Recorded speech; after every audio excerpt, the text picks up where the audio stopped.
Hello friends, welcome back to Mousumi blog. কেমন আছো তোমরা সবাই? আশা করি সবাই ভালো আছো, আর তোমাদের ভালোবাসায় আমিও অনেক ভালো আছি। তোমাদের আগের ভিডিওতে শেয়ার করেছি যে আমরা সোনমার্গে এসেছি, শ্রীনগর থেকে ডাইরেক্ট সোনমার্গে পরের দিনকে এসেছি। প্রায় 80 কিলোমিটার রাস্তায় আমরা যে গাড়িগুলো বুক করে এসেছি সেই গাড়িগুলো সোনমার্গের লোকাল ট্যুর করাবে না, তো সুতরাং এখানকার গাড়ি বুক করতে হবে এবং সোনমার্গের যে 3-4টে পয়েন্ট আছে সেটা ওরা ঘুরে দেখাবে। তো সোনমার্গের যে মেন মার্কেট সেটা হচ্ছে এই জায়গাটা যেখানে আমাদের গাড়িটা গিয়ে দাঁড়াবে। আর এখান থেকে জুতো অবশ্যই ভাড়া করতে হবে, না হলে তো বরফে যাওয়া যাবে না, তার জন্য জুতো ভাড়া অবশ্যই করতে হবে। এবং যে জুতোগুলো আমরা পরে এসেছি আর কি একটা জায়গায় রাখবো, সেখানে ওরা রেখে দেবে। পরে যখন ঘুরে আসবো তখন আবার আমাদের জুতোগুলো আবার ফেরত দিয়ে দেবে। তো জুতো ভাড়া করে নিয়ে তারপরে আমরা এখন একটা অন্য গাড়ি ভাড়া করব, যেটা আমাদের সোনমার্গের কিছু কিছু পয়েন্ট ঘোরাবে। তো আমার ভিডিওগুলো তোমাদের কেমন লাগছে অবশ্যই আমাকে কমেন্ট করে জানিও এবং লাইক দিতে অবশ্যই ভুলো না। ভিডিওর যদি কোনো অংশ তোমাদের ভালো লেগে থাকে তাহলে অবশ্যই কমেন্টে লিখে জানাবে এবং লাইক অবশ্যই দিও। আর ভিডিও কেউ স্কিপ করে দেখো না, তোমাদের কাছে একটাই অনুরোধ, ভিডিও পুরো দেখার জন্য রইল। আর এত সুন্দর মুগ্ধ করে দেওয়া দৃশ্য, তোমরা সাথে থাকো, দেখো, তোমাদের ভালো লাগবে। এবং নতুন যারা বন্ধুরা ভিডিওটা দেখছো তারা অবশ্যই সাবস্ক্রাইব করে আমার পাশে থেকো, আর বেল আইকনটা অবশ্যই প্রেস করে দিও যাতে নতুন কোনো ভিডিও ছাড়লে তোমরা সেটা নোটিফিকেশন থেকে দেখে নিতে পারো।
Lada lagi.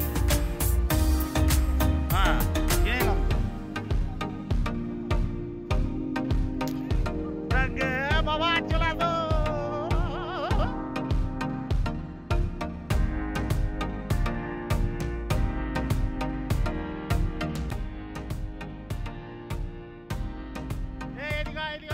তো এটা হচ্ছে সেই জায়গা যেখানে বেতাব মুভির শ্যুটিং হয়েছিল আর শাহরুখ খানের ডাঙ্কি মুভির শ্যুট হয়েছিল। তো এইটা হচ্ছে পুরোটাই একটা লেক।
তো বন্ধুরা এটা হচ্ছে সেই জায়গা যেখানে বজরঙ্গি ভাইজান মুভি শুটিং হয়েছিল, যেখানে মুন্নি আর সলমান খান দৌড়ে আসছিল এবং মুন্নিকে কোলে তুলে নিয়েছিল। লাস্টে একদম মুভির শেষে যে সিনটা হয়েছিল সেই সিনটা এইখানে হয়েছিল। এখানে আর্টিফিশিয়ালভাবে সাজানো হয়েছিল, বর্ডার যেরকম হয় সেই রকমভাবে।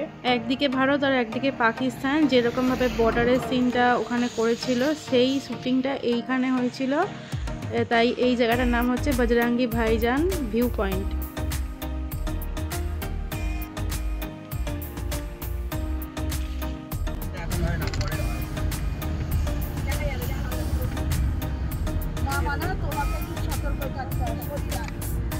আনন্দ করছো ঠিক আছে, শরীর যাতে ভালো থাকে।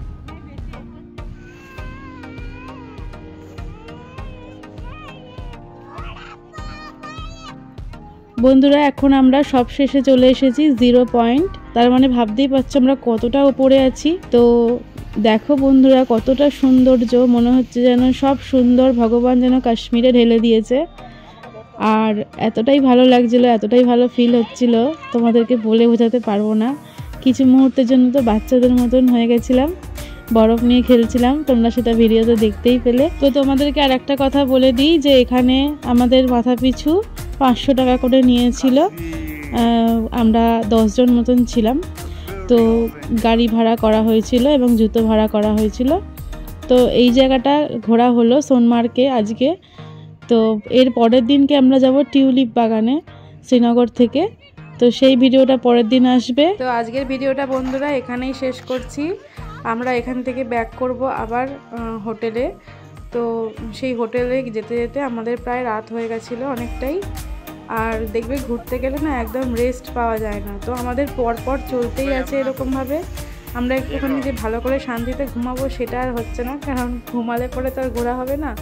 তো সেই জন্য আমরা খালি মানে মনে হচ্ছে না টোটো করে খালি ঘুরেই যাচ্ছি। তো এই দেখো এই টানেলটার ভেতরে আমরা এখন যাব, যেটাতে করে আমরা এসেছিলাম সেই পথ দিয়েই আমরা যাব। আর রাতে ফিরে একদম খাওয়া দাওয়া করে আবার পরের দিন সকালের ভিডিওটা তোমাদের কাছে নিয়ে আসবো। তো সবাই ভালো থেকো, সুস্থ থেকো, সবাইকে টাটা।